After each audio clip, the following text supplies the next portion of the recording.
Nous sommes vendredi au Cameroun. Nous sommes justement en début de week-end. Merci d'être justement en direct sur Info TV, votre chaîne de télévision qui monte et qui monte encore. Nous sommes justement vendredi. Nous serons essentiellement relax, mais qu'à cela ne tienne. Nos rubriques n'ont pas changé.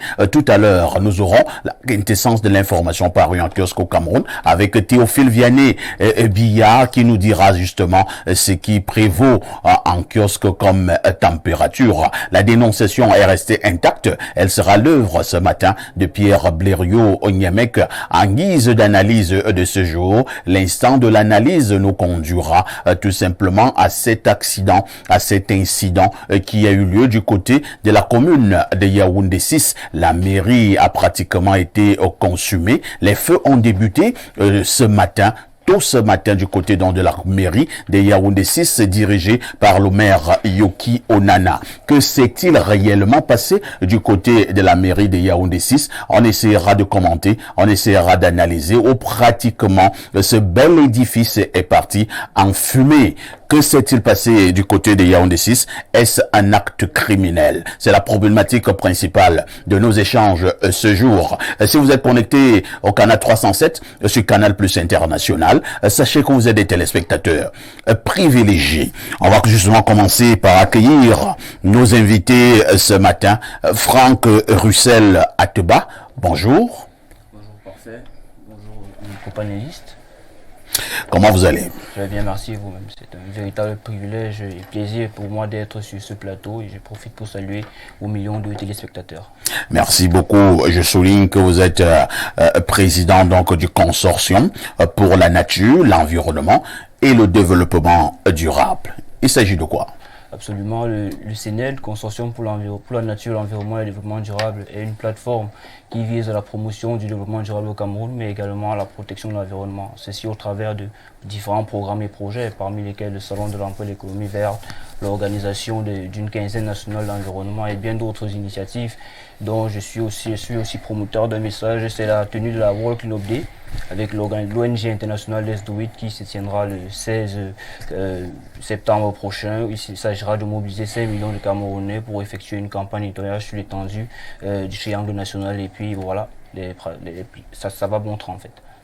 Lorsqu'on parle de la nature au Cameroun, de l'environnement, du développement durable, j'ai la nette impression que ce n'est qu'une vue de l'esprit. Ce sont les choses qui se portent bien ailleurs. Au niveau du Cameroun, avons-nous véritablement du concret dans ce domaine? Exactement, c'est le combat qui est mené. On a l'impression que la question du développement durable, la protection de l'environnement sont de simples credos politico-diplomatiques parce qu'ils sont mieux exprimés ailleurs qu'au continent. Au Cameroun, ce sont des simples slogans.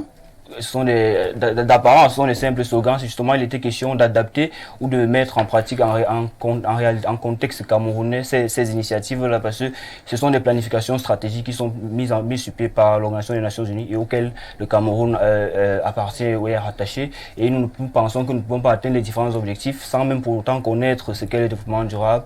C'est pour ça que nous menons des projets de sensibilisation, d'éducation. Avant les ODD, on a eu les OMD, les objectifs millénaires pour le développement, que beaucoup ne connaissaient pas.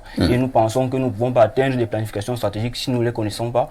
C'est pour ça que nous avons créé ce CNED, c'est pour ça que nous mettons en place des projets qui ont pour objet premier la vulgarisation, la promotion du développement durable, ce que c'est et comment le mettre en pratique. On parle d'une économie verte, une économie qui est plus respectueuse de l'environnement au sens du développement durable qui permet de satisfaire les besoins des générations actuelles sans compromettre la capacité des générations futures à satisfaire leurs besoins. Je prends un exemple. Si on veut fabriquer une table pour notre plateau, il faudrait que la coupe de notre bois permette aux générations à venir de pouvoir trouver du bois aussi pour lorsqu'elles voudront faire leurs émissions, pouvoir fabriquer un panel aussi beau que celui sur lequel nous sommes installés. Donc c'est en fait ça le combat, c'est en fait ça le challenge, sensibiliser, éduquer et orienter vers tout ce qui est durable pour garantir aux générations futures les mêmes chances de satisfaction de leurs besoins que nous avons. Merci beaucoup, Franck Russell Ateba. Votre apport nous aidera certainement dans le cadre de ce programme. À côté de vous, on va accueillir un vieux de la vieille. Il s'agit de ce membre, bien un influent du Rassemblement démocratique du peuple camerounais, le parti que dirige jusqu'à ce matin encore le président de la République, son Excellence Paul Biya. Émile Messi, bonjour. Bonjour parfait ici, bonjour aux copanélistes, bonjour aux millions de téléspectateurs qui chaque jour sont des abonnés, des adeptes et des fidèles de cette émission. Je n'oublie pas et l'équipe technique qui nous accompagne. Je suis très content d'être encore là ce matin et merci pour l'invitation. Émile Messi, c'est un début de week-end. Quoi de neuf? Beaucoup d'ambiance. Il y a beaucoup à l'horizon. Vous irez tout à l'heure dans des cérémonies d'inhumation. Il y a des inhumations, des deuils par-ci par-là, des levées de corps, bien évidemment. Des cérémonies joyeuses également. Des rendez-vous avec des petites. C'est d'abord des fêtes, c'est d'abord des retrouvailles, c'est d'abord parfois entre des amis, et puis des rendez-vous avec des petites. L'action, tout cela fait partie des amis. Quoi? Des petites, comme vous l'aimez bien dire, ça fait partie de la compagnie des amitiés. Donc, vous en avez? Des amis de toute nature. Vous en avez? De toutes sortes. Vous savez, un homme normal a des amis. Je ne peux pas souscrire. Ou alors, à cette obligation. Donc, un homme normal a l'obligation d'avoir des amis. Merci, Émile Messi et du RDPC qui est donc là ce matin. En face d'Émile Messi, on accueille notre consultant de tout temps, mais alors de tous les temps. Il s'agit du seul consultant qui nous restera lorsque tous les autres petits consultants auront pris la poudre d'escampette. Et Pierre Blériou-Nyemek, bonjour. Bonjour, parfait ici. Bonjour à votre panel. Bonjour à nos millions de téléspectateurs. Pierre Blériou-Nyemek, comment vous allez pour ce début de week-end? Oh ben je vais assez bien, un peu fatigué, je crois que je prendrai un petit repos. C'est normal, Pierre Blériot, vous travaillez beaucoup. Vous travaillez pratiquement 24 heures sur 24, presque 7 jours sur 7. C'est pas facile. Et Dieu seul sait de jour comme de nuit. Vous bagarrez contre des esprits visibles et invisibles. Je travaille de jour, je travaille de nuit. Et c'est vous qui devez chercher les enfants, voilà. Ainsi de suite. Ça, c'est le travail de la nuit. C'est moi qui dois aussi lutter contre ceux qui m'attaquent en sorcellerie. Pierre Blériot-Nyemek, la citation de ce jour. Celui qui aime les abeilles, celui qui aime le miel doit chérir les abeilles. Celui qui aime le miel doit chérir les abeilles. Ça veut dire quoi? Ça veut dire que ceux qui vous produisent ce que vous aimez, vous devez bien les garder. Bien évidemment, sinon le miel va diminuer et il peut même disparaître. Il peut disparaître. Si vous aimez le miel, il faut chérir les abeilles. J'avais eu un patron à une certaine époque. Ouais. Un jour, j'avais été suspendu, suspension interne, et lorsque je suis revenu de la suspension, c'est vrai que je ne suis même pas arrivé au bout de la suspension, il a demandé que je revienne, et il m'a reçu dans son bureau, il me dit, parfois ici, assois-toi. Je me suis assis, il me dit, il demande comment tu vas, je dis, on supporte, PDG. Et il me demande parfois ici, tu aimes la musique? Je ne comprends pas. Où il va? Là où il va. C'est quoi cette question si j'aime la musique? Il dit, oui, PDG, j'aime la musique. J'aime même beaucoup la musique. Il dit, d'accord, je savais que tu aimais la musique. Maintenant, si tu aimes la musique, il ne faut pas t'amuser avec le musicien.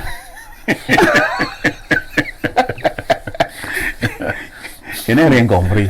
Il me dit, tu as suivi? Il me dit, si tu aimes la musique, faut pas t'amuser avec le musicien. Il me dit, tu peux partir, va travailler. C'était profond. C'était très profond. C'était 2 ans plus tard que j'ai compris ce que ce patron voulait me dire. Ouais. Si tu aimes la musique, faut pas t'amuser avec le musicien. Il faut respecter le musicien. Alors, celui qui aime le miel doit chérir les abeilles. Celui qui aime dans le miel doit chérir les abeilles. Quelle sagesse pour ce matin. On marque une touche pause. Théophile Vianney Biya, bonjour. El Perfecto, bonjour. Permettez-moi d'entrer de jeu de saluer votre tailleur ce matin. Saluer également votre panel. En fait, c'est un habit que j'ai acquis du côté d'Abidjan. Ah oui. Ouais, ils ont un marché là-bas, le marché d'Adjamé. Oui. À Abidjan. Un marché très populaire. Très populaire. Il est très vaste. Exact. Il peut partir de la poste centrale, pratiquement jusqu'à Hala, le marché d'Abidjan. Oui. Le marché d'Adjamé. Les kilométriques. Oui, les kilométriques. Bien des choses à tous les Ivoiriens qui nous regardent ce matin. Théophile Vianney. Oui, permettez-moi de poursuivre en saluant votre panel, en saluant également nos téléspectateurs qui de plus en plus s'accrochent et restent accrochés à cette émission, surtout lorsqu'il est 10h. Et de ce fait, je vais saluer tous ceux qui, dans les ministères, en ce moment, sont en train de regarder Espace Miné dans les ministères. Bien des choses à toutes les femmes qui regardent Espace Miné dans tous les ministères. J'ai remarqué que vous aimez saluer les femmes les vendredis. Les petites. Moi, j'aime toujours saluer les femmes. Maintenant, Emile me suivait beaucoup parler des petites quand ça me concerne. Quand je lui parlais des petites tout à l'heure, il parlait des amis. Théophile Vianney, Perfect. que disent les journaux? Les journaux qui sont disponibles en kiosque présentent pas mal d'actualités. Nous ouvrons cette revue de presse avec le journal La Météo, le bi-hebdomadaire, nous présente donc cette lettre. Il s'agit d'une élite qui répond à Sismondi Barlev Bichoka. Le journal La Météo titre donc en principale une attaque contre donc Soumet. Une jeune élite de la Léquier répond à Sismondi Barlev Bichoka. Les nombreuses et ignobles vilainies selon l'auteur de la correspondance proférée par le promoteur de la RIS Radio à l'encontre du ministre chargé de mission à la présidence de la République, Les Zen, l'ancien directeur général de l'ENAM, qui visiblement a mieux à faire que de hurler avec les loups. Toutefois, Lambert Etundi Onana, en sa qualité, entre autres, de président émérite du Conseil national de la jeunesse de la Léquier, ne supporte plus, comme plusieurs autres jeunes du coin et d'ailleurs, de voir le digne fils et grande élite de son département vilipendé gratuitement à longueur de journée. Ainsi, prenant ses responsabilités, il a décidé de mettre les pendules à l'heure. L'intégralité de la lettre ouverte dont votre journal La Météo a reçu copie ce 7 septembre est donc à lire de la page 2 à la page 3. Parlons à présent du cacao avec le journal Info Matin de Dieudonné Mveng. Ce quotidien qui est en kiosque s'intéresse donc au cacao conventionnel. Conjuguer les efforts pour un prix borchant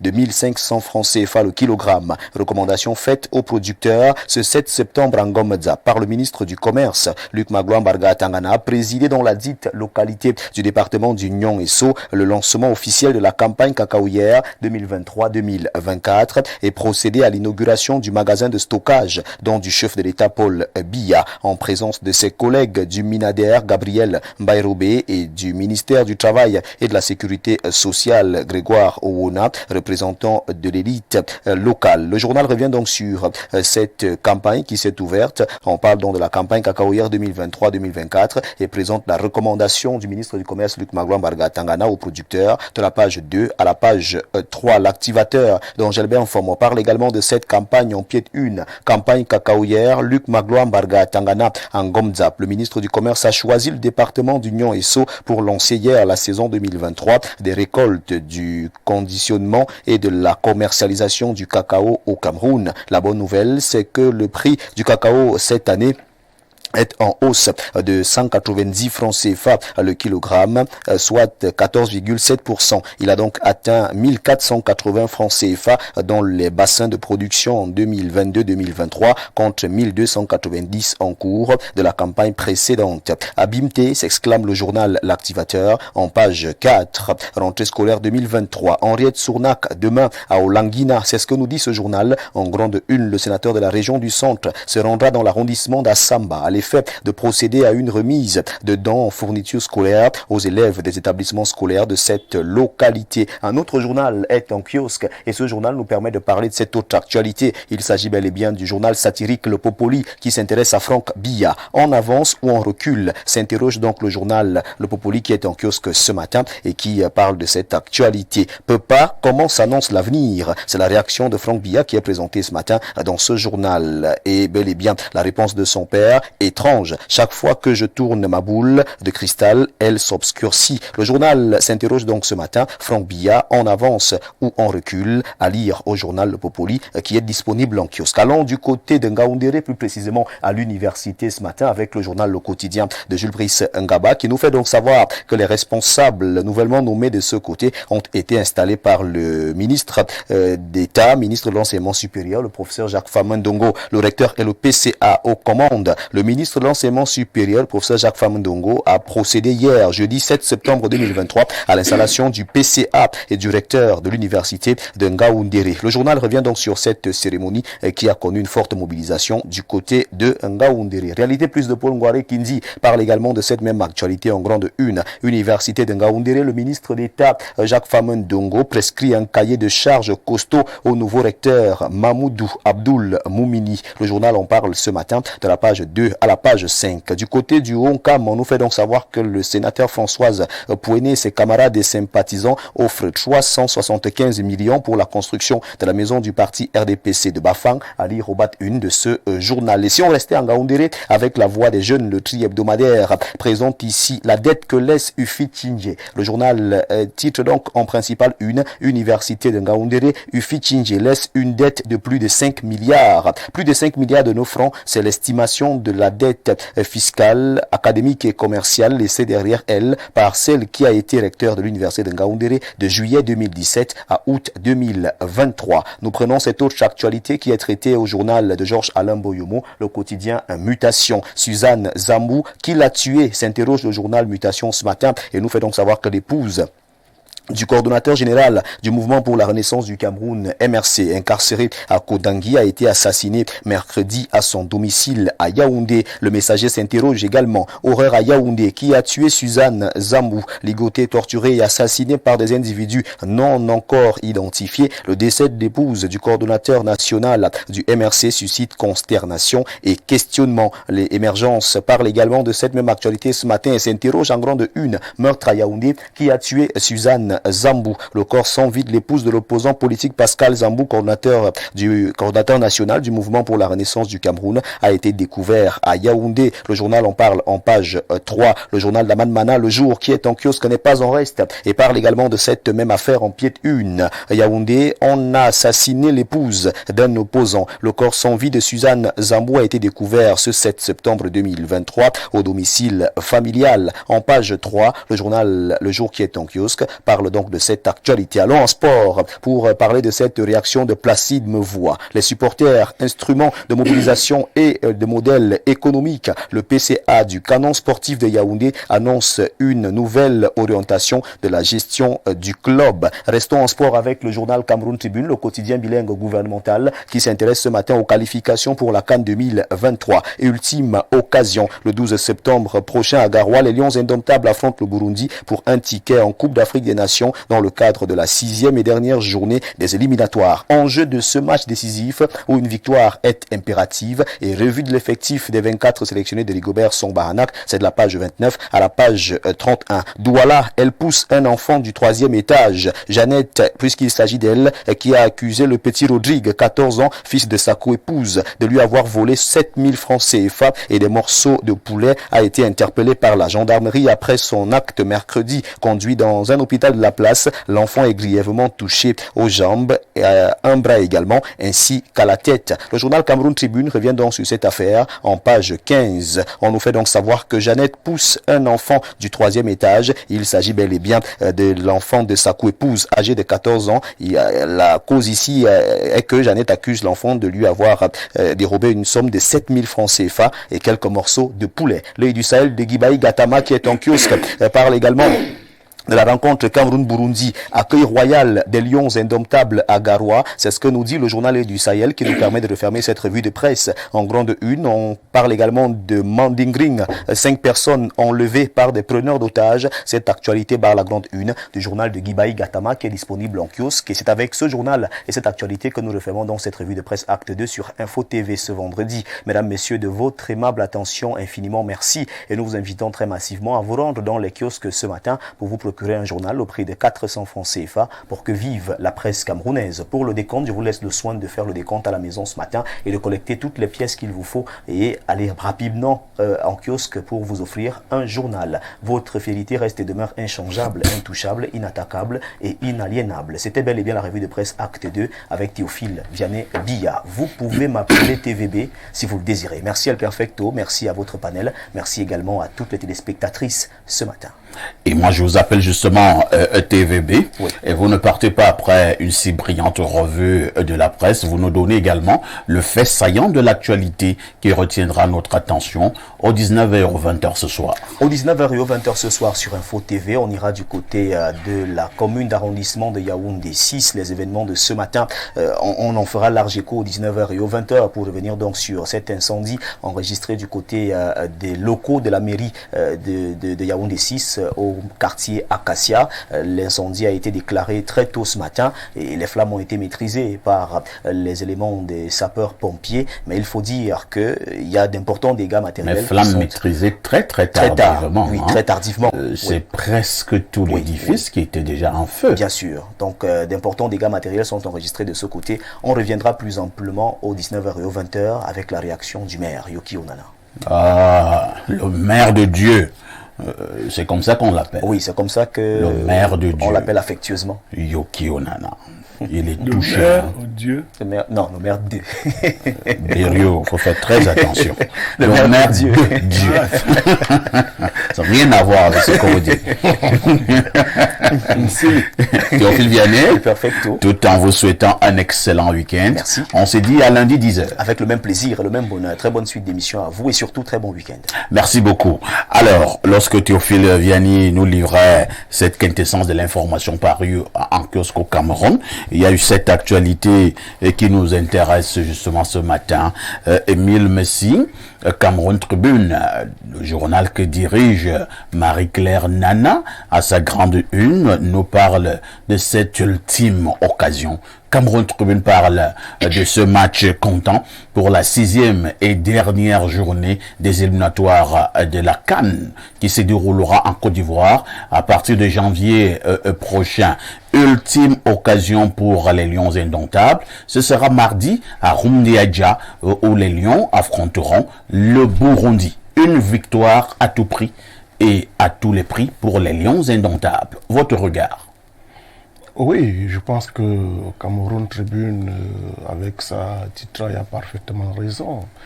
Après ce match, il n'y aura plus une autre occasion pour les Lions de se qualifier. Ultime occasion. La CAN en Côte d'Ivoire, vous savez, les relations qui unissent le Cameroun. À quoi ressemblera une CAN sans Lions indomptables d'André Onana? En Côte d'Ivoire surtout, vous savez très bien, parce que là, même les Ivoiriens l'ont dit. Que Ils seront très abattus. Vous devrez tout faire pour être à la CAN en Côte d'Ivoire. Donc, c'est une première occasion. Je pense que tout est mis en œuvre pour que on ne rate pas cette occasion. Vous savez, au Cameroun en plus, ce n'est même pas imaginable qu'on dise que les Lions ont perdu. C'est vrai que c'est arrivé une fois ici à Yaoundé, je crois, avec le Cap-Vert, qui nous a imposé un match soit nul ici, alors qu'il fallait battre le Cap-Vert pour se qualifier pour la CAN. Je crois que c'est la dernière fois que les Camerounais acceptaient ce genre de choses. Donc, à Garoua, 12 septembre prochain, les Lions, tous les Camerounais, en esprit, tous les ancêtres même. Vous appelez tous les ancêtres. Je dis que nous convoquons toutes les forces. Il faut aller boire, je sais Ce pas, qui est arrivé, de l'eau, de l'huile dans les crânes du côté de l'Ouest. N'arrive plus jamais. Et que, peu importe, dans chaque maison, il y a des tumultes, il y a des discordes, il y a des mésententes. On ne veut pas entrer dans la tanière en ce moment, mais j'ai dit, il nous faut obligatoirement cette victoire qui nous donne dans la qualification pour la CAN en Côte d'Ivoire. Donc, je crois qu'à ce niveau-là, nous devons rester concentrés et pour une fois, les Camerounais doivent conjuguer les mêmes mots, doivent conjuguer les mêmes verbes, doivent être à l'unisson pour que nous accompagnions nos Lions indomptables à la victoire. Il y a eu une expression, il y a quelques années, lorsque les Lions étaient dos au mur, entre guillemets, comme c'est le cas en ce moment, une expression Franck Russell à Teba, on parlait donc de l'union sacrée. Vous pensez que plus que jamais, l'Union sacrée devra avoir droit de citer. Absolument. Quand on suit toute l'actualité qu'il y a dans l'environnement et l'encadrement des lions indomptables, il n'y a rien de stable qui permet de conférer à ces lions-là une certaine tranquillité, une sérénité. Mais le titre de Cameroun Tribune est assez révélateur parce qu'il s'agit de la dernière chance pour participer à la ultime occasion à la Coupe d'Afrique des Nations. Et il sera question vraiment d'une union sacrée. Au niveau des supporters et autres, vraiment, on est unanime dessus. Nous devons aller en Côte d'Ivoire. Mais dans le management et l'équipe, il faudrait que l'union sacrée se fasse plus ressenti à ce niveau-là, de sorte à ce qu'ils puissent taire les égos s'il y en a encore. On a suivi les conférences de presse, le manager qui disait qu'il n'y a jamais eu de problème au Nana et tout. On aimerait bien que ce soit le cas, mais surtout on aimerait se qualifier. Donc il est question que chacun puisse donner le meilleur de soi pour qu'on puisse aller en Côte d'Ivoire. L'opposition avec le Burundi, le rapport de force est large. Ce serait vraiment utopique de voir le Burundi nous faire manquer cette occasion parce que au regard des différentes... C'est souvent compliqué lors de ce genre de rencontres. C'est-à-dire que les Lions peuvent même aller rencontrer maintenant une équipe de 3e division qui joue au Bangladesh. Et l'équipe de 3e division là vous rend la tâche très compliquée. C'est-à-dire pour ce genre de match. Et je ne voudrais pas rappeler des anciens souvenirs, mais nous allons le dire. Vous vous rappelez en 2006, où nous avons été éliminés ici à Yaoundé, c'était un dernier match pour aller à la Coupe du Monde. Je pense que c'était Cameroun... Égypte. C'était Maroc ou Égypte. Non, c'était pas la Côte d'Ivoire. Pour la Coupe du Monde en 2006, c'était le Cameroun contre l'Égypte où Wemé rate le pénalty. Wemé rate le pénalty. Voilà. La Côte d'Ivoire se qualifie. On a ce qu'on appelle en volée la balle de match. Tout à fait. La balle de match. Presque dernière seconde de la rencontre. Même l'Égypte. Le Cameroun bénéficie d'un pénalty. Contre l'Égypte. Oui. Mais j'ai quand même vu des joueurs qui ont fui, ils ne voulaient pas tirer. Mais Wemé a pris ses responsabilités. Et Wemé allait tirer. Wemé allait tirer le pénalty. Le gardien est tombé à gauche. Wemé a tiré à droite, mais le ballon a frappé le poteau. Il y a un certain ballon qui frappe le poteau. Et le poteau entrant. Et le ballon part vers le filet. Mais le ballon a frappé le poteau et est ressorti. Et il n'y avait même pas un lion pour mettre la boule au fond des filets. Et c'est comme ça que les Lions sont éliminés au stade Amadou. Même les Égyptiens ont montré les mains en l'air que vraiment même les Égyptiens sont pour rien. Parce que les même le gardien a fait comme ça. Qu'est-ce que je dois encore faire quoi? Il tirait même sur moi, il disait que j'ai toujours la malchance de poursuivre. C'est compliqué. Risser ensuite. Oui, donc justement, il sera question pour chacun d'être assez concentré dans cette prestation, chacun des joueurs, parce que le match se joue au stade. C'est vrai que le ballon est rond, mais le rapport de force est largement en faveur des Lions indomptables, qu'ils soient donc concentrés pour faire honneur au drapeau, mais également au peuple camerounais, pour qu'ils se retrouvent en Côte d'Ivoire. Pierre Blériot-Niamec, compte tenu du climat du côté de la Fédération camerounaise de football, ces nombreuses polémiques qui ont pris corps depuis un certain nombre de mois, j'ai appris qu'il y a certains Camerounais qui sont du camp adverse qui prient pour que les Lions soient éliminés. Qui serrent les fesses même. Ils serrent le lobe postérieur, ils serrent les doigts, ils font des neuvaines pour que les Lions ne soient pas qualifiés. Parce qu'ils ont dit on va montrer à Eto'o. Bon, entre-temps aussi, Blériot, est-ce que c'est sérieux? Eto'o n'est pas l'équipe nationale. Même si on a des problèmes avec Eto'o, on peut être tous unanimes que les Lions indomptables doivent se qualifier. Là, nous parlons du Cameroun, nous ne parlons pas d'Eto'o. Bon, ben, il faut déjà remarquer qu'on a polarisé assez sur le football. Au point que un journal à capitaux publics fasse 2 ou 3 parutions déjà sur les Lions indomptables. Quelquefois, une fois c'était au Nanaé de retour. Il faut dire à Marie-Claire Nana que ce sont les impôts des Camerounais. Ça veut dire quoi? Non, c'est pas sérieux. Qu'est-ce qui n'est pas sérieux? C'est pas l'actualité? Non. Est-ce que le journal national fait ça? Non, on ne fait pas ça. Mais attends. Les Lions, on en a de retour, la une de journal. Non. C'est une grande actualité. Non, ce n'est pas une grande actualité. Ce sont les impôts des Camerounais. Il ne faut pas jouer avec. Vous voulez que Cameroun Tribune parle de quoi? Donc, on en a de retour, ça signifie quoi? Mais c'est une forte actualité. Ça, c'est pour la presse privée.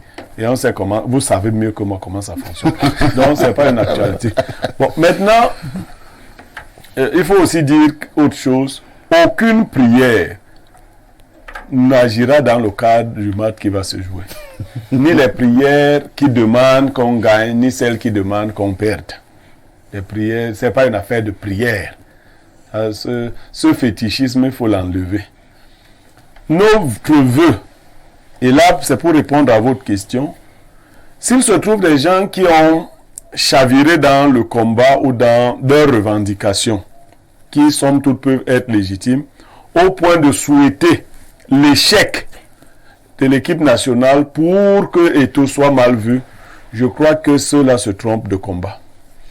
Si un couple se dispute un enfant parfait ici, je crois que il n'est pas bon ou n'est pas souhaitable que cet enfant échoue pour que le parent qui ne l'a pas en sa possession se trouve fier. Il faut mettre au premier plan l'intérêt strict des Lions indomptables.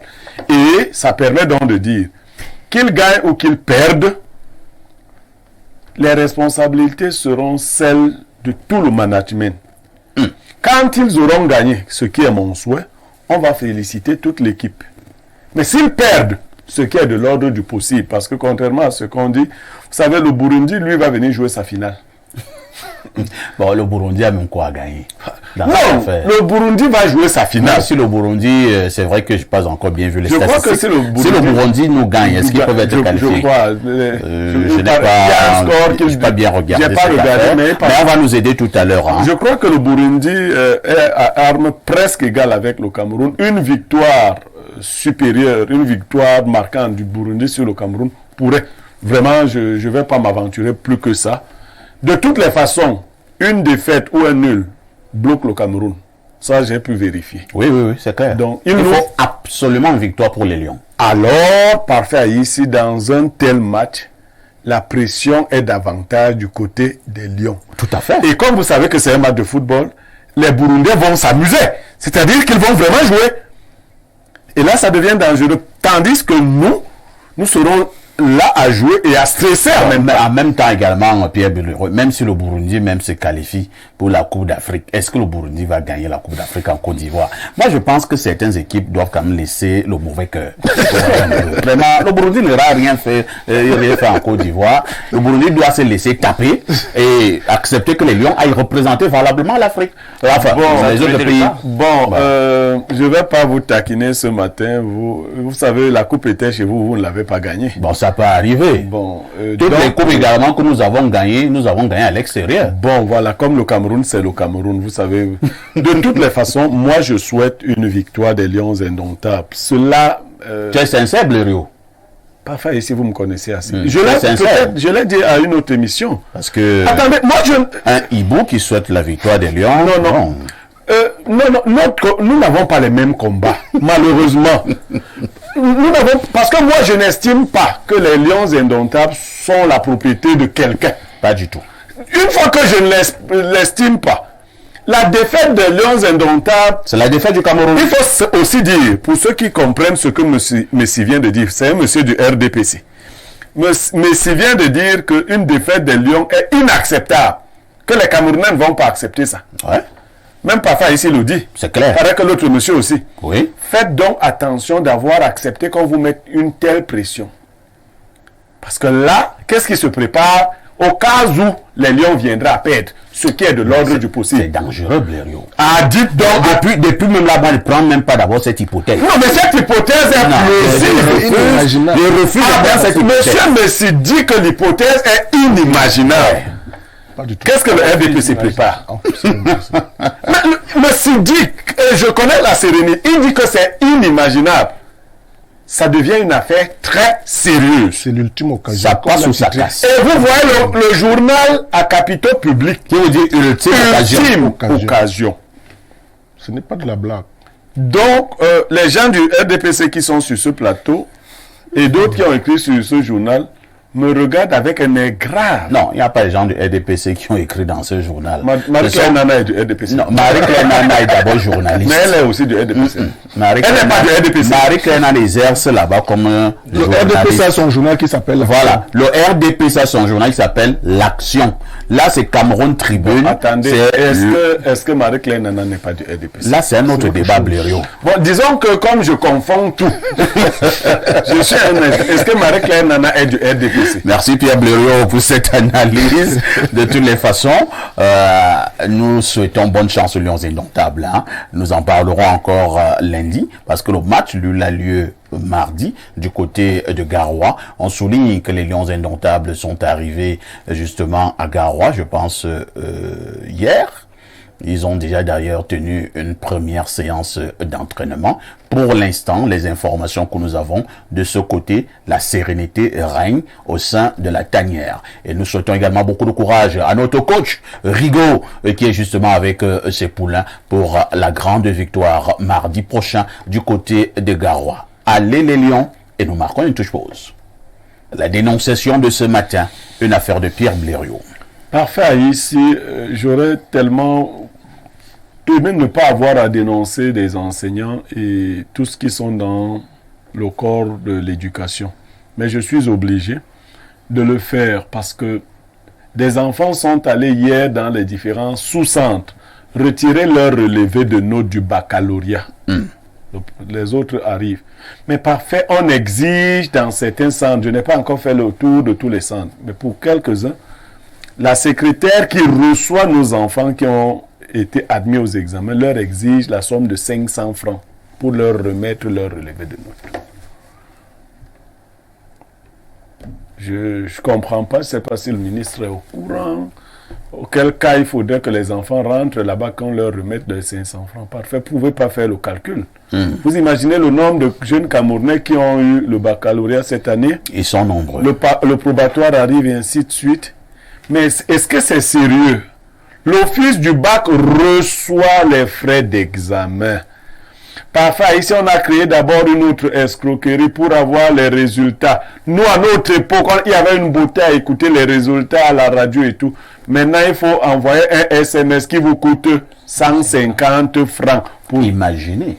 Pour qu'on vous donne vos résultats. Que ça peut donner. Et vous imaginez, vous voyez le danger, c'est que tout le monde, ou presque, envoie le SMS, c'est-à-dire ceux qui pourraient avoir échoué, ou ceux qui pourraient avoir réussi. On ramasse d'abord cet argent, on ne nous dit pas à quoi il sert. Donner les résultats est le droit du candidat, c'est un droit pour le candidat. Maintenant, après que vous avez reçu le résultat, vous allez retirer votre relevé de notes. Nous avions aussi à notre époque retirer nos relevés de notes. Une dame ou un monsieur assis vous dit, c'est 500 francs. J'en ai fait les frais dans un sous-centre. J'ai visité un deuxième sous-centre, il y avait une telle pratique. Je ne sais pas si elle s'est généralisée. Si c'est une recommandation, auquel cas les autorités doivent se désolidariser et permettre aux enfants de revenir reprendre leur argent. Merci Pierre Blériot pour cette dénonciation. Émile Messi, vous qui êtes justement du RDPC, je présume que la majorité qui travaille dans ces établissements sont également de votre bord politique. Maintenant, vous avez admis qu'ils travaillent là-bas au nom du RDPC? Je ne l'ai pas dit. Il faut dire que... Émile Messi, je n'ai pas fini. Je sais qu'on voulait absolument réagir.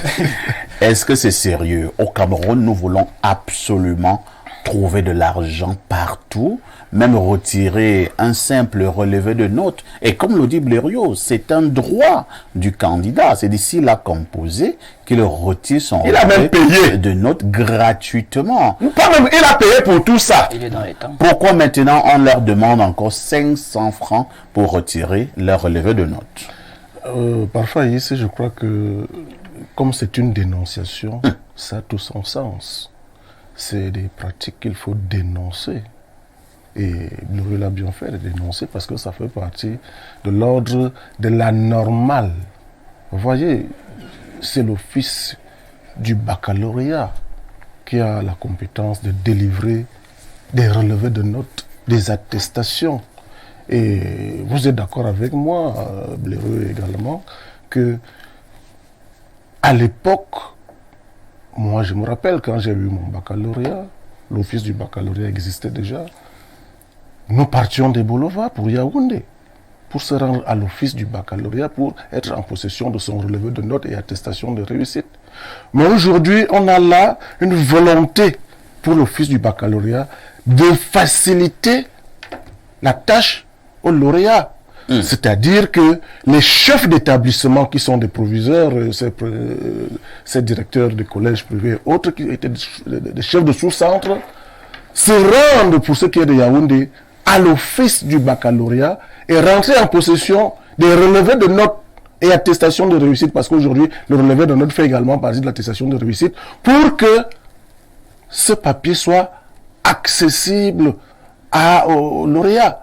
Donc, je ne vois pas, et je dis, c'est l'occasion pour que M. Minkoulou, qui est le directeur de l'office du baccalauréat, de rendre un communiqué public pour clarifier les choses. Parce que j'imagine que le proviseur qui a fait son déplacement, il a les moyens pour aller à l'office du baccalauréat. Parce que généralement, c'est des secrétaires qui exigent ces 500 francs-là pour le taxi, parce qu'on est allé prendre ces relevés de notes de l'office pour l'établissement. Alors, le secrétaire n'a pas son salaire. Alors que, c'est pour ça qu'on dit que c'est des mauvaises pratiques. Parfois même le proviseur ou le chef d'établissement n'est pas au courant.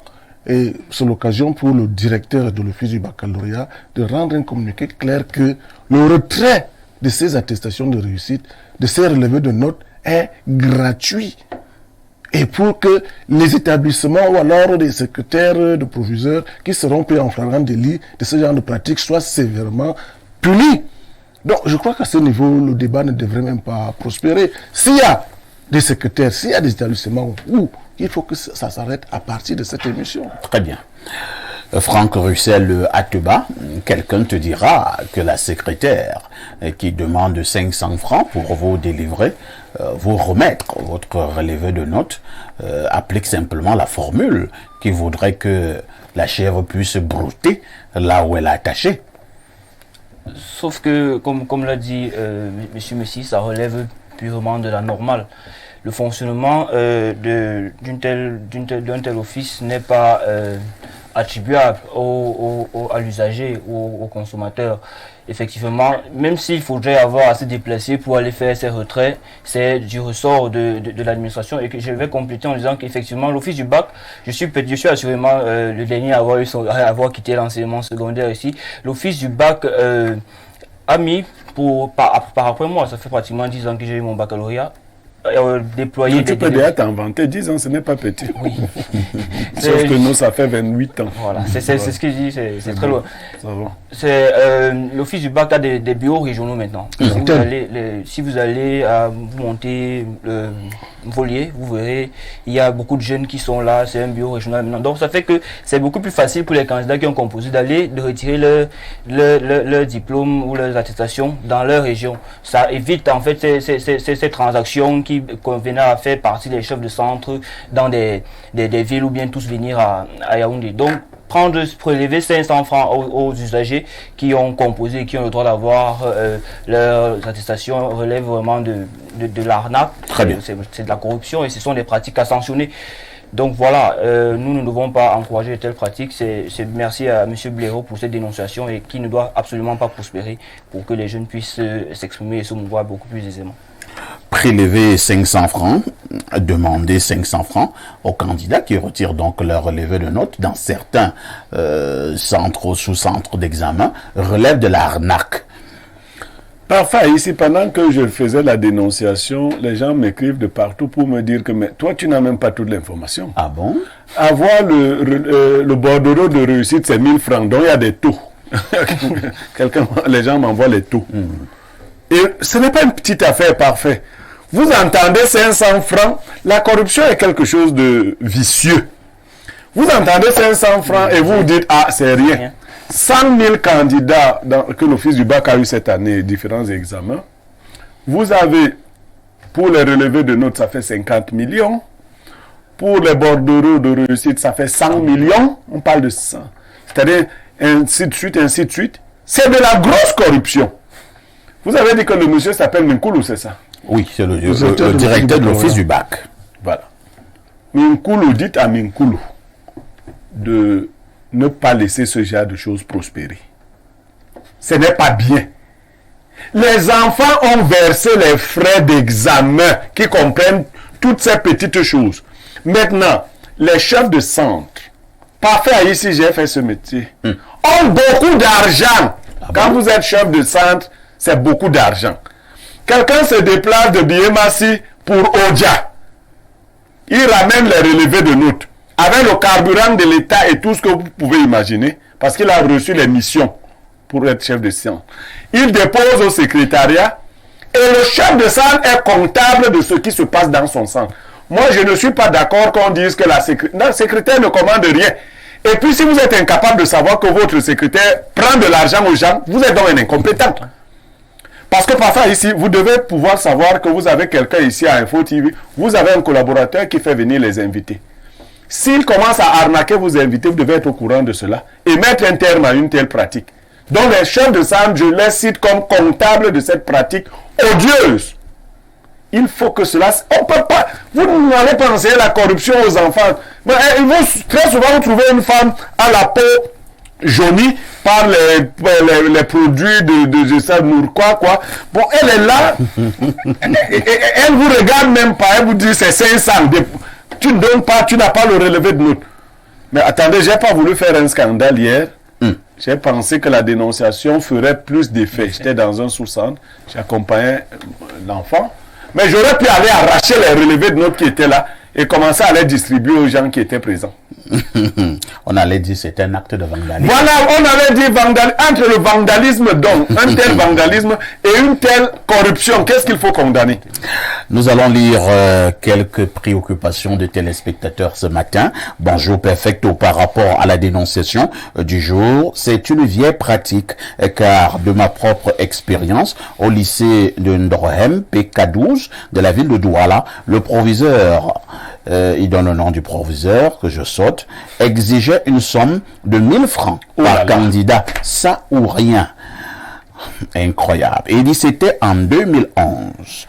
Autre message ce jour. Bonjour monsieur le modérateur et tout le panel. Allant dans le même sillage, j'aimerais savoir si les 1100 francs qu'on demande à la sous-préfecture pour te sortir une attestation de présentation de l'original du diplôme retourne dans les caisses de l'État, c'est-à-dire au trésor public. Merci bien. C'est Romy Fashion. Non du tout, c'est de la corruption. Le service public est gratuit. C'est l'une des fonctions du service public. Bonjour le plateau. Oui, Blériot. Pardon, laissez les enseignants en paix. Ça, ce sont les malversations de la clique hiérarchique et qui s'inscrit dans la logique générale des administrations publiques camerounaises totalement corrompues. Aucun service n'est épargné par cette gangrène. Les enseignants sont occupés par la grève OTS2. Aidez-nous à faire la diffusion de cette grève. Dimitri Moura. Dimitri ne sait pas que nous les aidons beaucoup. Bonjour à vous. Moi, c'est pour le bordereau de réussite qu'on m'a demandé 500 francs en août 2022 à EDEA. Autre message. Qu'est-ce qu'on dit là? Condition pour que le Cameroun se qualifie. Donc c'est quelqu'un qui a envie de nous aider. Hein. Oui, tout à fait. Condition pour que le Cameroun se qualifie pour la CAN 2023 en Côte d'Ivoire. 1. Victoire face au Burundi. 2. Match nul face au Burundi avec au moins 4 buts marqués. C'est Steve depuis Soie qui envoie le message. Sauf que Steve, tu ne nous as pas dit ce qu'il faut au Burundi pour être qualifié. Autre message, bonjour parfait et à votre panel, je suis d'accord avec la dénonciation de ce jour. Malheureusement, le poisson pourrit par la tête. Je m'explique. L'année dernière, les enseignants fonctionnaires qui voulaient retourner à l'école ont déposé les dossiers retour sur titre à des centaines de millions. Jusqu'à ce jour, aucune information. 2. Pendant que les résultats du GCI sont disponibles à Google dans le sous-système francophone, on arnaque les élèves depuis quand un SMS coûte 150 francs dans ce pays. Ils ont suspendu l'intégration dans les ENS. Personne n'en parle. Autre message ce jour. Bonjour Monsieur Parfait ici et à tout votre panel. Par rapport à la dénonciation, moi j'ai payé 500 francs au lycée classique d'EDEA cette année pour récupérer mon bordereau de notes car je devais présenter un concours. Autre message ce jour. Alors, il y a quelqu'un qui nous aide également là pour le classement. Et Il dit le classement, celui qui gagne est qualifié d'office. Oh là là, ça veut donc dire que ce match... c'est déterminant pour le Burundi également. Et il faut même dire que la Namibie a 4 points. Le Cameroun en a 3. Le Burundi a 3 points également. Parfait, ici nous retrouvons avec les gens comme la Namibie. En train de faire les mathématiques. Parce que la vérité, c'est que nous sommes à 3 et 2 doivent être qualifiés. Et c'est le Cameroun qui joue dans le dernier match là. Tonton Parfait, bonjour. Moi, je n'ai pas encore récupéré mon relevé, mais on nous conditionne avec ces 500 francs sous prétexte que nous devons donner le jus à la secrétaire, car elle n'y est mettre depuis un quab. Mais autant de jus, si dans un sous-sol secrétaire donc peut-être 2000 élèves, enfin, candidats qui ont réussi, autant de 500 francs, mais elle va ouvrir une boutique de jus. Enfin, ici, je vous dévoile quelque chose, c'est ma fille qui vous a écrit là. Ah bon? Ah d'accord. Bonjour Parfait et le grand panel. La dénonciation du jour, c'est de la corruption pure et simple. Le pays est gangréné partout. Au commissariat, il donne le nom du commissariat que je vais quand même sauter. On paye 1000 francs pour signature d'un certificat de perte de CNI. C'est Roger Lendi, 3 épouses à Douala. Incroyable. Monsieur Parfait ici, j'ai payé 2000 francs pour mon fils dans un collège de la place dans la ville de Douala.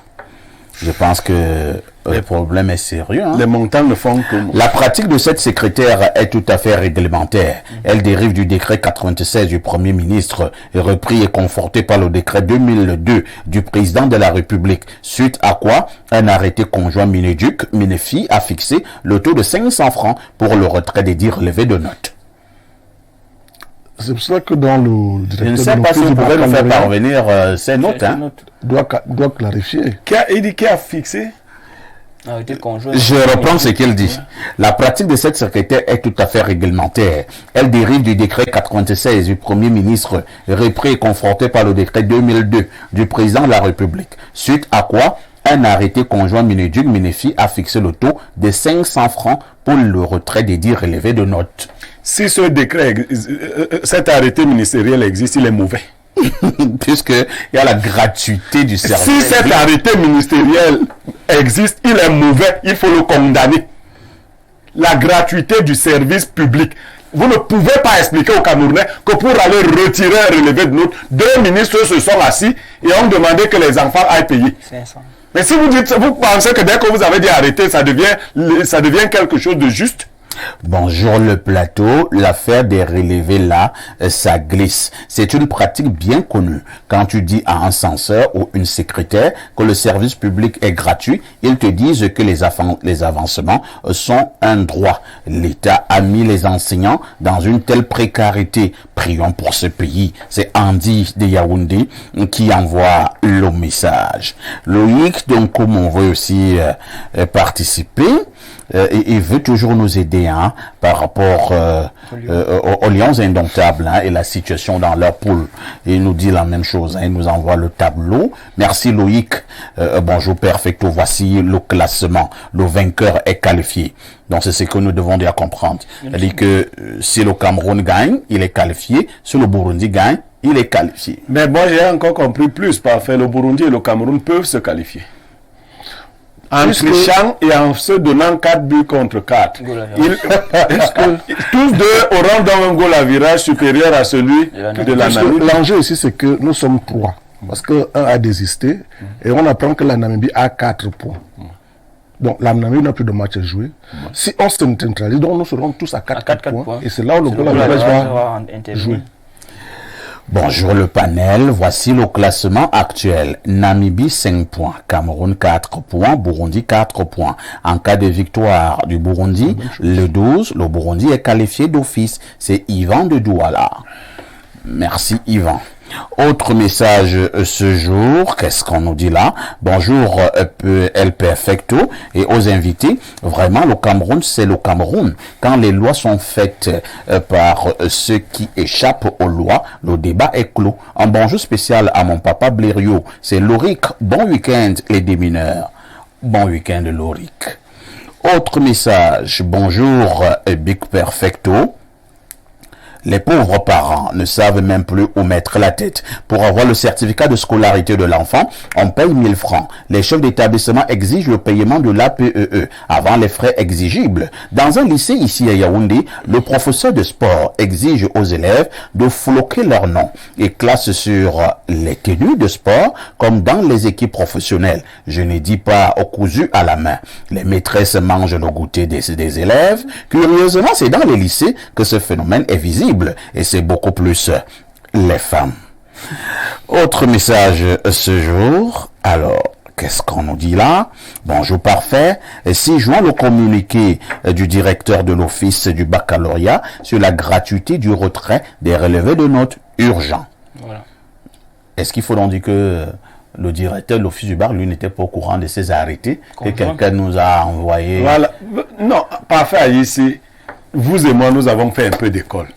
Même si 2 ministres ont écrit un tel arrêté, il est attaquable. Le service public.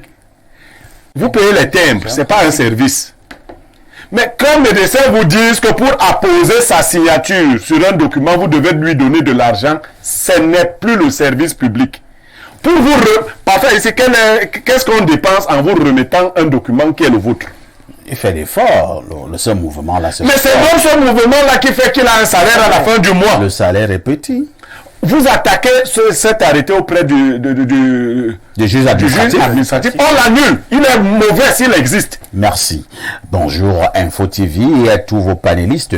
Concernant la dénonciation du jour, je suis plutôt déçu du mode de fonctionnement de cette structure qui se doit normalement d'être incorruptible. Moi, j'ai obtenu mon baccalauréat en 2020 et lors du retrait de mon relevé de notes, j'avais eu à débourser 1000 francs pour pouvoir m'inscrire à Yaoundé 1. Ceci n'était pas fréquent que dans le milieu de l'enseignement, mais aussi dans les commissariats pour les CNI, dans les mairies pour les actes de naissance et j'en passe. Dans ce pays, nous avons bafoué la gratuité du service public. C'est Matt depuis Ekoumdoum. Cela m'amène à prendre un verre d'eau. Bon retour sur le plateau des démineurs ce matin. Nous vous le disions en ouverture. C'est une matinée triste et même sombre pour la commune de Yaoundé 6, justement au Cameroun. Très tôt ce matin, les populations de ce côté se sont levées avec ces flammes du côté de la mairie de Yaoundé 6 où pratiquement tout l'édifice a été consumé. Comme vous pouvez voir des images au moment où nous parlons. Là, c'est justement la mairie de Yaoundé 6 qui est dirigée par le maire Iyoki Onana. Nous nous posons la question ce matin de savoir qu'est-ce qui s'est passé du côté de la mairie de Yaoundé 6. Qu'est-ce qui a pu causer cet incendie? Je commence par Émile Messi. Émile Messi, la mairie de Yaoundé 6 en feu. On ne comprend rien. Forte flamme. C'est un acte criminel ou alors un simple incendie? Seules les enquêtes bien menées vont nous déterminer les origines de cet incendie. Mais avant cela, je crois que ce matin, la tristesse était énorme. C'est-à-dire qu'on se réveille et puis les images vont dans tous les sens que la mairie de Yaoundé 6 est en flammes. Mais qu'est-ce qui se passe de ce côté-là? Et tout de suite, j'ai pensé à cette mairie et à peut-être cette dernière 8 années. Vous savez, vous vous rappelez, il y a un moment, les maires titulaires de cette mairie mouraient pratiquement à tour de rôle. Quelle est cette allusion que vous êtes en train de faire? C'est ma mémoire parfois qui bouge et qui pense aux choses qui sont passées. C'est vrai qu'il y a vraiment une succession de morts de maires. Dans cette mairie, il vous revient très bien. On a connu parfois c'était même avant de gagner les élections, d'autres mouraient en poste comme ça. Et tout de suite, depuis que Yuki Onana est là, la mort a cessé. le maire de Yaoundé 6 est mort. Mais vous voulez faire ce genre de rapprochement. Vous voyez, c'est-à-dire... Qu'est-ce que vous voulez insinuer? Je veux tout simplement dire que cette mairie a l'habitude d'avoir des événements malheureux. Parce que lorsque vous perdez successivement des maires, il faut pas perdre des maires qui meurent, aujourd'hui, aucun qui n'est pas mort, Dieu merci, mais on est là aujourd'hui. Mais qui est presque mort. Ah, la mairie, l'édifice qui est consumé. Vous voyez, c'est peut-être ça, la curiosité. Bon, pour l'origine d'incendie, comme vous l'avez demandé, est-ce que c'est une main criminelle? Est-ce que c'est un accident, c'est-à-dire un coup-de-circuit? Émile, mais si vous voyez comment la mairie est en train de brûler? En train de brûler, c'est affreux. C'est affreux. C'est pour ça que j'évoquais les morts. Est-ce que... Bon, c'est vrai, rien ne dépasse la vie humaine. Vous voyez, sinon on nous demandait qu'est-ce qu'il faut choisir entre cet édifice qui se consume et la mort peut-être de M. Yokio Nana. Je crois que nous serions unanimes que... Qui vous a dit que nous serions unanimes? Unanime que quoi? Que quoi? Rien ne vaut la vie. Qui vous a dit ça? Moi je dis. Puisque les gens vont toujours mourir. Rien ne vaut dans la vie. Vous pensez, non, vraiment, allez-y. Mais une vie qu'on arrache, c'est-à-dire n'a pas d'égal. Bon, nous disons que l'incendie a certainement une origine. Est-ce que c'est une main criminelle? On ne peut que poser des questions. C'est-à-dire que les gens se sont organisés pour mettre la mairie à feu et à sang, comme nous voyons là. Est-ce que c'est un accident dû à un coup-circuit, comme c'est souvent le cas, panne d'électricité a fait ceci et puis ça a embrasé tout? Qu'est-ce qui a pu bien se passer? Seule une enquête sérieuse pourra nous déterminer des origines, des causes et tout ce que nous disons aujourd'hui. Très bien. Mais si c'est une main criminelle, il va falloir également que le coupable soit sévèrement puni. Merci. Parce que j'imagine c'est des milliards de francs qui s'envolent comme ça. Merci Émile Messi. Pour nous qui connaissons cette mairie de Yaoundé 6, pour avoir été là-bas quelques fois, je dois dire Pierre Blériot Niémé que c'était pratiquement un bijou architectural. Hein. Comme bâtiment, il était d'abord vaste, imposant, et maintenant le bâtiment était très beau. Et il faut dire que cette mairie a été construite il y a à peine 6 ans, si je ne m'en abuse, il y a à peine 6 ans, et là voilà qui va enfumer. C'est vrai que pour l'heure, nous n'avons pas les résultats de l'enquête, mais nous ne pouvons que poser des commentaires. Que s'est-il passé du côté de la mairie de Yaoundé E7? Cela faisait longtemps, de la côté de la mairie de Yaoundé 6, cela faisait longtemps, Pierre Blériot Niémé, que nous n'avions plus assisté à cette affaire où un édifice public brûle. Parce qu'à un moment donné, c'était la mode au Cameroun. Je vous passe la parole. Parfait. Ici, nous disons humblement que pour ce matin, nous faisons ce qu'on appelle en termes un peu trop ronflants de l'ultra-crépidarianisme. Ça veut dire quoi? C'est-à-dire que nous décidons de nous prononcer sur une question alors que nous n'en avons pas la compétence, les connaissances, les informations nécessaires. Nous le faisons exprès ce matin parce que l'information est trop fraîche. Mais ce que je veux dire d'entrée de jeu, c'est qu'il faut éviter de bâcler aussi cette enquête. Les premières attitudes que je vois, moi qui connais un peu le Cameroun, ne me laissent pas penser que les choses seront menées avec beaucoup de sérieux. Qu'est-ce que vous voyez? Oh, parfait, ici, il y a des spécialistes du feu, il y a des spécialistes des enquêtes. On regarde même souvent les films, même si on n'a pas fait beaucoup d'école. On sait comment on a envahi un tel espace quand il y a eu incendie. Je dis, je vois encore des choses trop timides. Les premiers indices permettent souvent de remonter très rapidement. Et je vous assure qu'il faudrait qu'on nous donne, pour libérer les Camerounais, les noms de ceux qui auraient ourdi une telle chose. Ah, vous êtes sûr que c'est un acte criminel? Comme tu maîtrises bien, j'ai dit de ceux qui auraient ourdi. Vous pensez que vous mettez aurait, ça change quoi? Ça change beaucoup. Les autres nous ont donné une langue que nous pouvons manipuler. Voilà. Donc ceux qui auraient ourdi. Parce que, comme l'a dit Messi, c'est des milliards qui s'envolent. Mais au-delà de l'argent, c'est aussi des vies à reconstituer parfait ici. Une mairie, vous savez ce que c'est. C'est beaucoup de documents. Ouais. Est-ce que vous savez que pour le NOSO seul, on a prévu des dizaines de milliards pour reconstituer les documents? peut-être que les gens ne comprennent pas. Si quelqu'un a posé cet acte en tant qu'acte criminel, il ne peut pas vous dire ce qu'il nous a causé. C'est pour ça que j'interrompais Émile Messia en disant que non. Moi, je suggère que s'il y a une main criminelle, qu'on la retrouve et que le criminel en paye le prix fort. Parce que parfois, ici, ça ouvre la voie à beaucoup d'abus, vous ne pouvez pas imaginer. Une fois que tous les documents ont brûlé dans une mairie, les actes de mariage ont brûlé, les actes de naissance ont brûlé, tous les autres, les contrats de marché public, beaucoup de choses ont brûlé. Pour les reconstituer, parfois ici, c'est très difficile. À un moment donné également, hein, vraiment, je vais dire que pour l'instant, nous ne sommes qu'au niveau des commentaires, nous n'affirmons rien, mais à un moment donné également, Pierre Blériot, il y a eu des cas où, dans certains édifices, c'était vraiment des actes criminels, où des gens sont venus mettre du feu, des gens qui travaillent dans cette... perpétrés par les auteurs eux-mêmes, c'est-à-dire les propriétaires des lieux. Voilà. Oui, question de camoufler un certain nombre d'éléments, de faire en sorte que on puisse brûler toutes les preuves. Bien évidemment, parfois ici, j'aime vous dire que c'est par là que les enquêtes sur incendie commencent souvent. On commence souvent par soupçonner les propriétaires des lieux.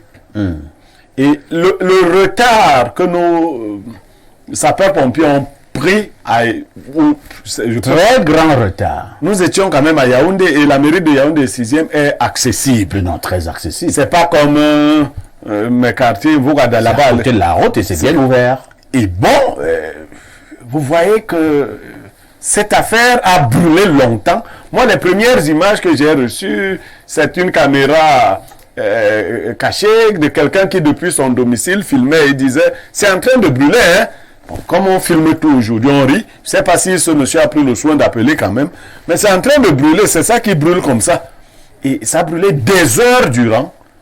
Et carrément, presque tout ce qui était contenu dans cette mairie a été consumé. Je vois l'émoi des populations, je vois le désarroi de monsieur le maire que j'ai aperçu sur les vidéos. Je compatis d'abord.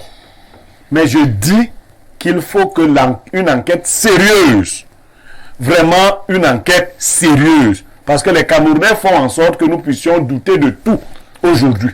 Blériot, ça vous couper. Il y a également, quelques secondes, il y a une troisième piste qui me vient aussi à l'esprit. Il y a beaucoup de groupes de prière ici dehors. Des églises. Qui envoient le feu. Qui passent le temps à envoyer le feu. Le feu justement va souvent. Ça peut également atterrir à la mairie de Yaoundé 6. Mais si on envoie tout ça, faites attention, parce que les églises disent envoyer le feu là où il y a les démons. Oui, c'est une piste. Voilà. Je n'ai pas dit non. Voilà. Un exemple parle de démons, la présence de démons sur quoi que ce soit. Voilà. Mais il faut dire que l'origine du feu. Voilà. Merci. Franck Russell Ateba, perte matérielle énorme pour l'heure. On n'a pas encore enregistré de perte en vie humaine, Dieu merci. Mais sur le plan matériel, c'est une perte inqualifiable. Absolument, c'est une véritable catastrophe. Les images sont assez insoutenables. J'ai eu la chance de faire un master en coopération décentralisée à l'EHIC, dont les questions de développement local, je me suis beaucoup intéressé. Et donc, cette actualité, moi, ça dépend du prisme CEVAP. On ne va pas s'avancer. Je suis impatient de suivre le reportage d'Info TV ce soir et d'avoir des éléments d'enquête.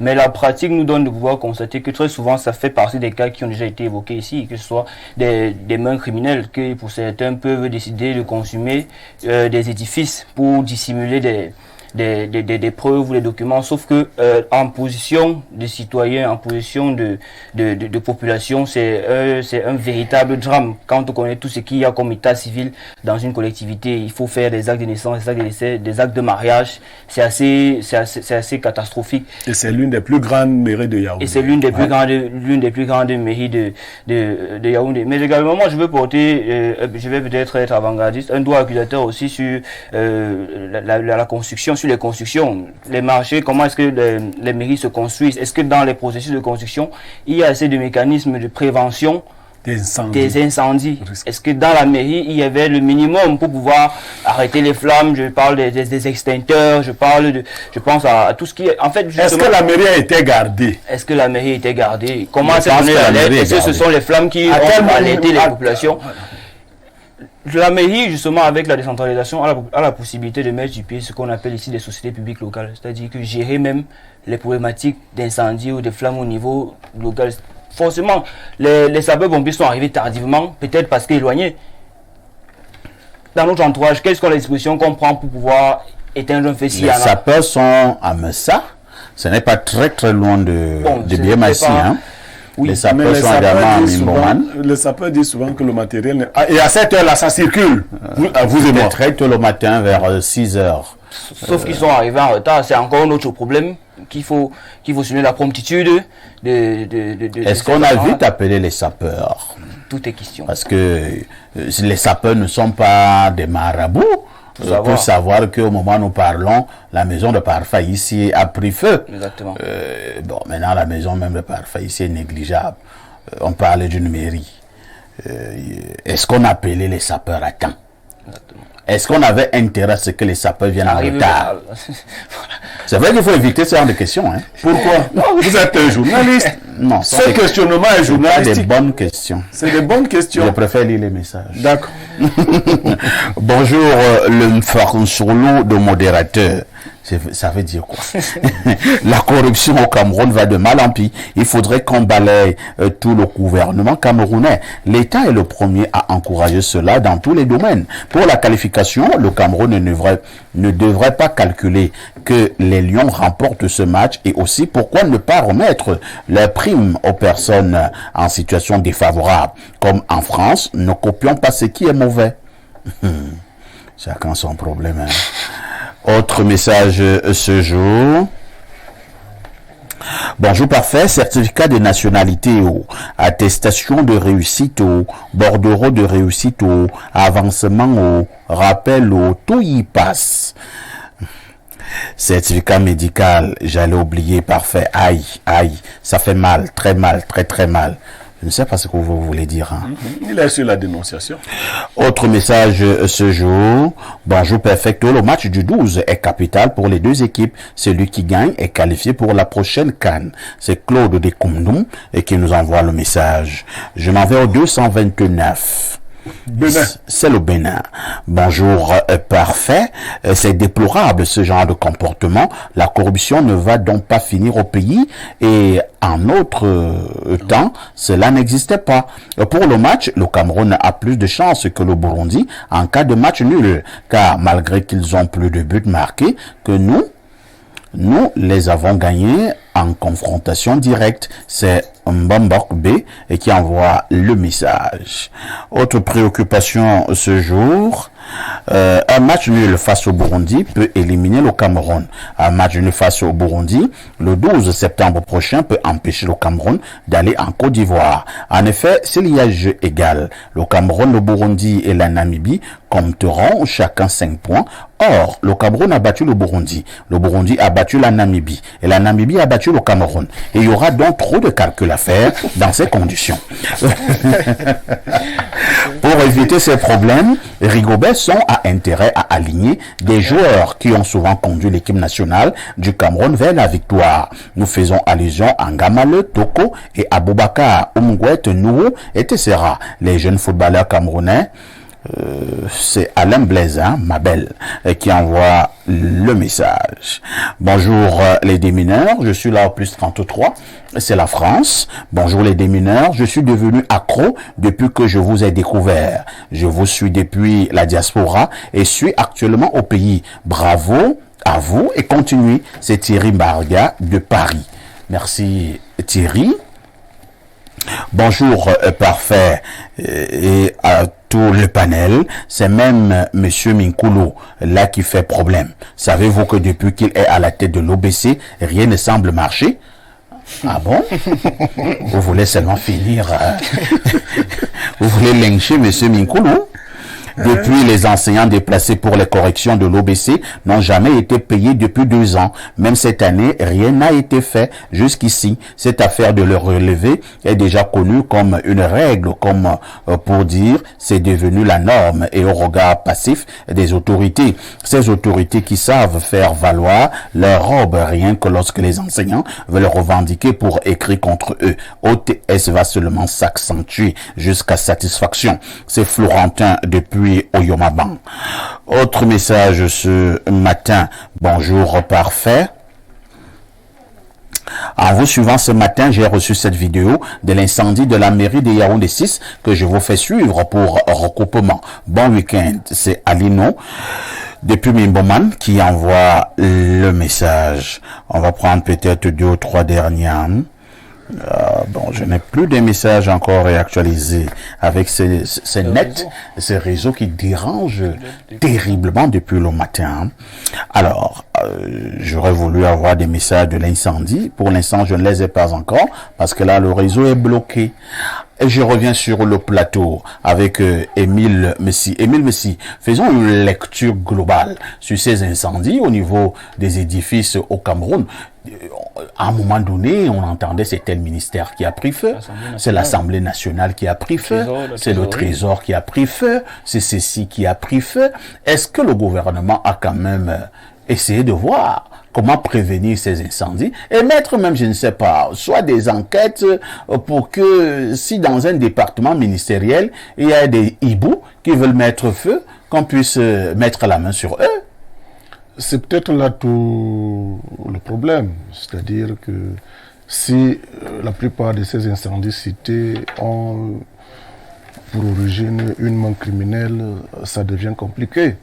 Très souvent, lorsque on soupçonne que des enquêtes ou alors des contrôles peuvent être faits dans l'administration, les gens s'organisent pour le document qui peuvent brouiller toutes les enquêtes. C'est possible, ça se dit souvent. Et lorsque les enquêtes arrivent, on fait savoir que l'incendie qui a eu lieu là, c'est là où il y avait justement le document que vous me demandez là. Telle chose que vous voulez savoir là, c'est dans l'incendie qui avait cette histoire-là. Tout ce que vous allez demander, on va vous dire que c'est dans l'incendie. Donc ça devient très compliqué. Et c'est pour cela que moi j'ai dit... Moi, je crois qu'on doit mettre Messi en mission pour cette enquête-là. Parce qu'il semble bien maîtriser les techniques d'enquête. Non. Parce que chaque document qu'on vous demande, on dit c'est fait dans l'incendie. Ça devient très difficile et je crois que l'État doit prendre ses responsabilités pour mener, et j'insiste là-dessus, pour mener des enquêtes sérieuses sur les origines de cet incendie. Bon, comment le feu peut embraser au même moment tout l'édifice, comme on a vu tout à l'heure à Biyamassi. Or, il me semble que l'incendie a toujours une origine parfois minable. C'est-à-dire que ça commence quelque part et puis ça se propage. Et comment on ne voit pas vite pour aller étouffer si rapidement avant de découvrir que c'est tout le bâtiment qui est déjà là-bas, on a l'impression que tout le bâtiment est au même moment. Et puis, nous sommes quand même à Yaoundé. Bon, les sapeurs-pompiers, c'est leur travail. Même s'il faut venir par hélicoptère, arroser le feu et tout, on n'a pas vu tout cela. Qu'est-ce qui s'est passé? C'est pour ça que moi j'appelle des enquêtes sérieuses. Parce que quand ça devient récurrent, ça devient également inquiétant.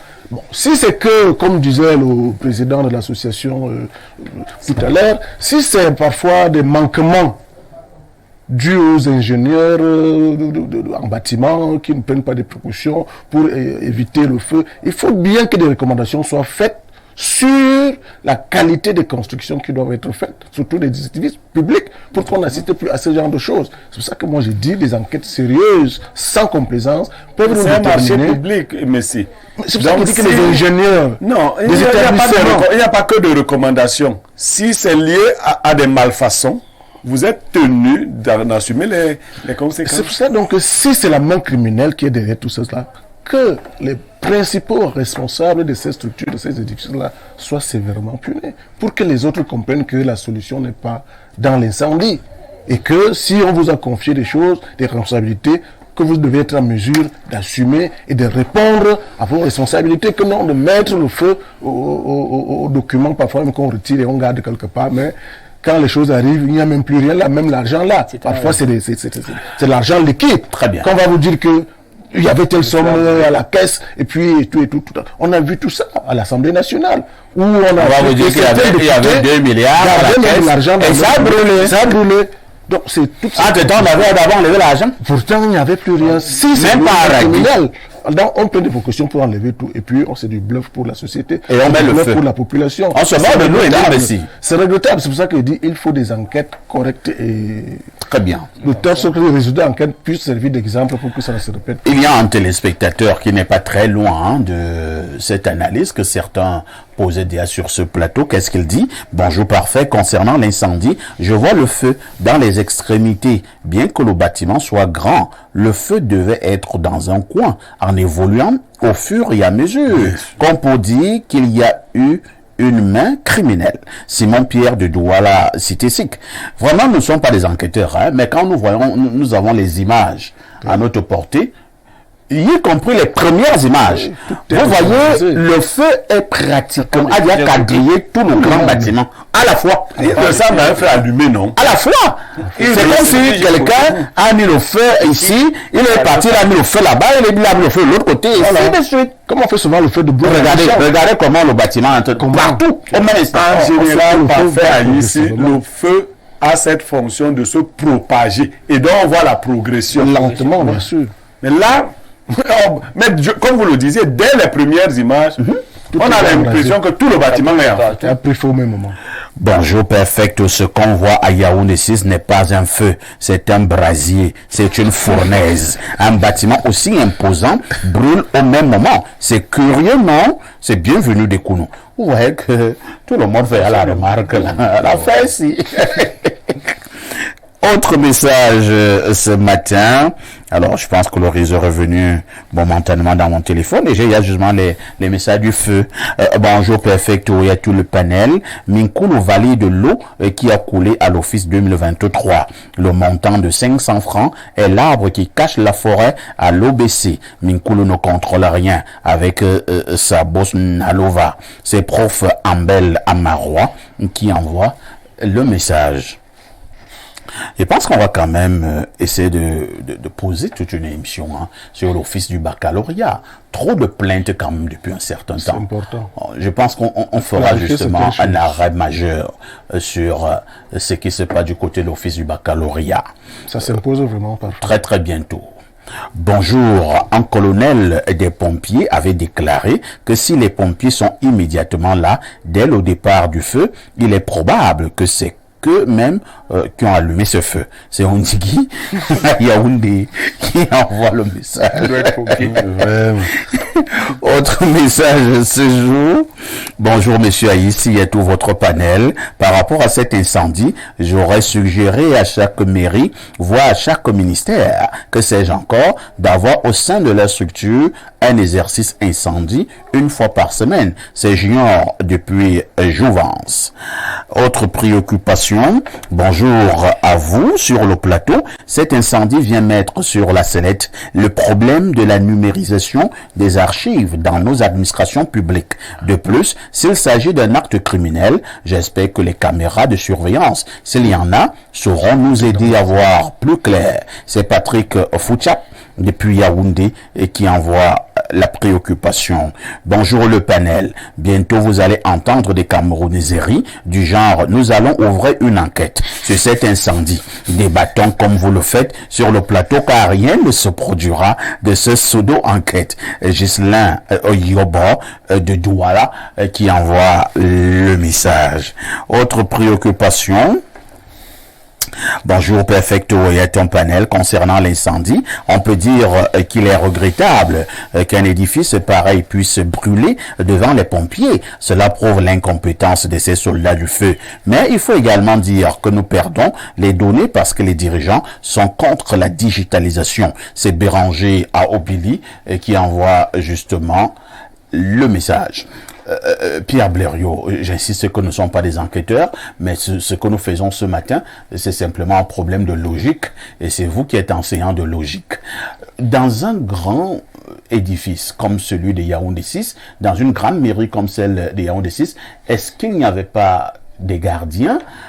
Pourquoi on a laissé, vraiment entre guillemets, le feu se propager aussi longtemps pour avoir finalement les sapeurs-pompiers venir des heures plus tard? Parfait, ici, nous ne sommes pas des enquêteurs, mais nous sommes des analystes. Il y a beaucoup de négligences qui peuvent être relevées. Le bâtiment, comment il a été conçu?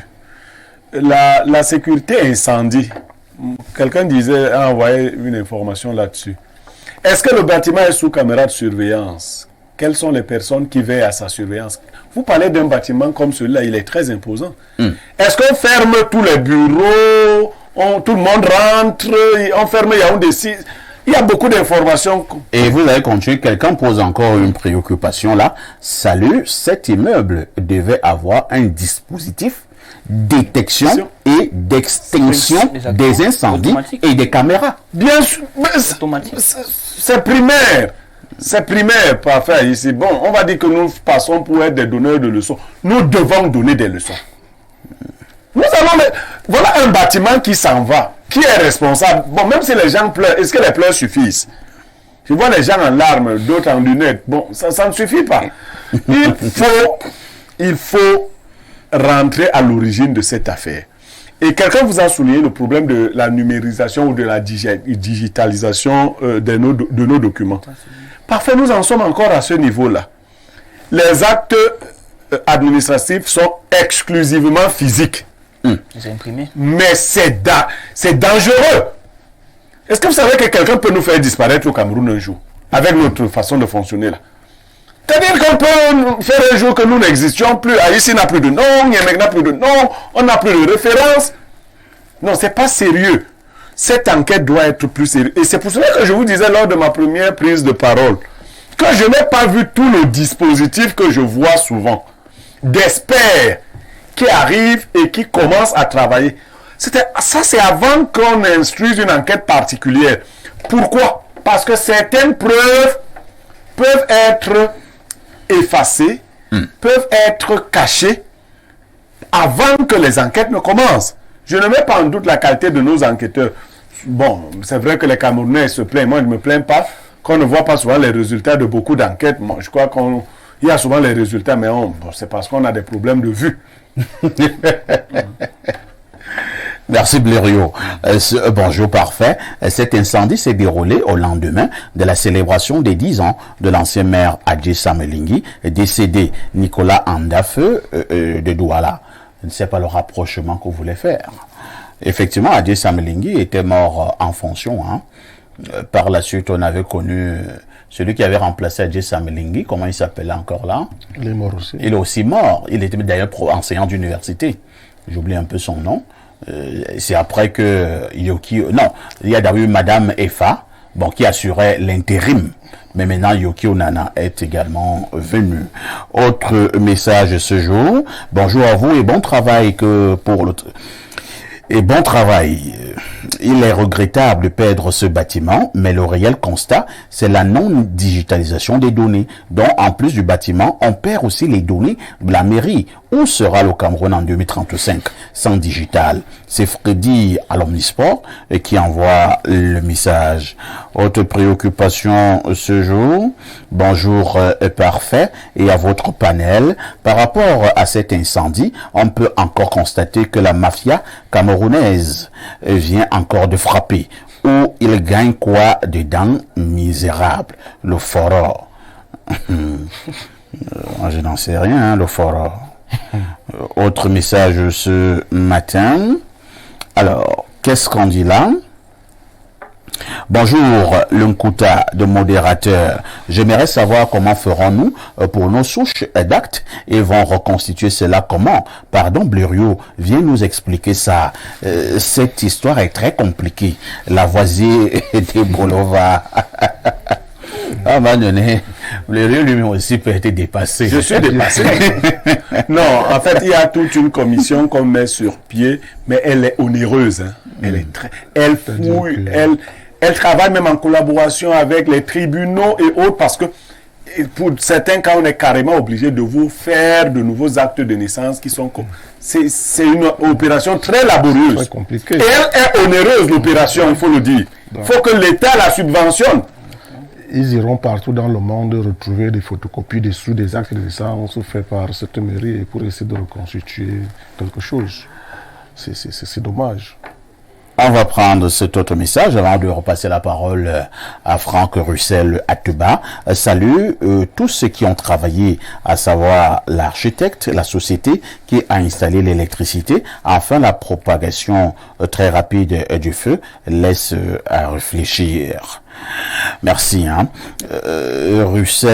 Franck Russell Ateba, parlant justement de ces incendies au niveau des édifices publics au Cameroun. Que faisons-nous pour que cela n'arrive plus de manière très régulière, même s'il faut marteler que du côté du ministère de l'administration territoriale, il y a toute une direction qui existe et qui est là pour la prévention des catastrophes et des incendies de ce genre. Effectivement, tout va résider dans l'arrimage. L'arrimage à quoi? L'arrimage à la technologie. L'arrimage aux bonnes pratiques. La vérité, c'est que nos décideurs sont pour la plupart souvent de l'ancienne école et ils sont assez réfractaires à ce qui est nouvelles technologies. Pas réfractaires, mais ils ne comprennent pas forcément le bien fondé. Un édifice comme celui-là, s'il avait un système automatique de gestion des flammes comme ça existe ailleurs, on n'aurait pas eu de telles conséquences. Mais également, il faut pouvoir faire des renforcements de capacité. Est-ce que vous ne soupçonnez pas également que, compte tenu de ce que certains relevaient sur ce plateau, même si certains qui sont à la tête de ces édifices maîtrisent bien cette technologie, que eux-mêmes puissent être des véritables opposants de cette technologie que d'en être des adjuvants? Absolument, tout est fonction de l'intérêt. Est-ce que c'est dans mon intérêt que mon immeuble soit surveillé ou... Lorsque lui va vouloir peut-être lancer son feu pour qu'il puisse dissimuler un certain nombre de documents et dire que les milliards ont brûlé, et tu lui demandes de mettre une installation que dès que le feu est déclenché, il y a quelque chose qui peut contrer le feu, est-ce qu'il sera d'accord avec toi? Il va te dire qu'il n'a pas l'argent pour installer un tel système. C'est un problème, sauf que là, il va falloir beaucoup d'argent pour reconstruire, que ce soit le fichier d'état civil. Mais ce ne sera pas son argent. Sauf que ça doit justement être une préoccupation majeure. Parce que non, c'est ta préoccupation, c'est pas sa préoccupation. Puisque dans l'argent qu'on va sortir, là, il aura encore ça. Il aura encore. Malheureusement pour nous les usagers, mais effectivement, nous devons pouvoir saisir l'occasion pour attirer l'attention des décideurs publics sur la nécessité de renforcer leurs capacités. D'un projet, il y a des risques, il faut pouvoir sensibiliser et former non seulement le personnel à justement la prévention de ces phénomènes. Ça pouvait être une agression, ça pouvait être, s'il n'y a pas de gardien, s'il n'y a pas de sécurité potentielle, le temps que vous déclenchez l'alerte des heures après, tout est parti. Est-ce que le bâtiment est assuré par FAI ici? Très bonne question. Aucune idée. Parce que voilà d'autres choses. Très bonne question. Est-ce que le bâtiment est assuré? Parce que si le bâtiment est assuré, ça pose un autre problème parfait. Vous savez, beaucoup d'édifices publics ne sont pas assurés. Vous savez pourquoi? Non. Les assureurs commettent leurs propres enquêteurs. Voilà. D'office. C'est-à-dire que l'assurance, qui sait qu'elle doit vous payer, le cas échéant, elle commet des enquêteurs sérieux. Rigoureux. Qui doivent lui dire ce qui s'est réellement passé. Est-ce que le bâtiment est assuré? S'il n'est pas assuré, c'est une faute. Exactement. Voilà. Dans le même sens, il faut dire que tous ces projets-là sont financés par le FECOM, qui est généralement la banque des communes. Tout à fait. C'est-à-dire qu'ils vous mettent son argent et vous construisez un gros bâtiment. Et si réellement ils ne mettent pas l'accent sur l'assurance de leur bâtiment, je crois qu'à partir de ces événements, que le FECOM mette un accent pour assurer ces édifices qui coûtent des milliards. Mais si, Émile, parce que c'est très important, ce volet assurance. Parfait, ici. Je peux parier à 80% que les bâtiments ne sont pas assurés. Vous savez pourquoi? Non. Les assureurs n'acceptent d'assurer des bâtiments que lorsqu'ils ont tous les plans qui indiquent que les travaux ont été bien faits. Exactement. C'est ça. Vous comprenez le problème? Oui. Ça pose un problème de garantie. L'assureur lui veut la garantie que les choses ont été très bien faites. Ce que nous voulons, ça veut dire que l'argent que tu lui donnes, il est presque sûr qu'il ne va pas le perdre. Que la qualité. Non, si tu as bien fait ton travail. En assurant chez moi, je suis sûr de gagner cet argent. Mais l'assureur ne viendrait pas assurer un Et bâtiment. comme c'est le financement fait comme, il va falloir donc intégrer l'assurance qualité dans Il faut d'abord arrêter les gens qui n'ont pas assuré les bâtiments. Bonjour. Les maîtres d'œuvre même qui sont... Nous disons la même ne font chose. pas le fait comme Sinon, tout va se passer dans le Bonjour à vous. Cet incendie n'est pas simple. Mais en parlant des sapeurs-pompiers, un jour, un enfant est tombé dans un puits au quartier. Les sapeurs sont d'abord arrivés avec une voiture sans corde. Ensuite, ils sont allés chercher une autre voiture, mais la corde était courte. Après, ils sont encore allés chercher une autre voiture, mais la corde s'est coupée. Jusqu'à l'enfant est finalement décédé à l'un des sens. On a envie de rire, on a envie de pleurer en même temps. On joue avec tout au Cameroun. Hein. On joue avec tout au Cameroun. Autre message, pour prévoir l'incendie, il faut une étude de sécurité qui fait installer les détecteurs incendie des sprinklers et la formation des agents de sécurité incendie. Toutes ces installations contrôlées par un tableau synoptique.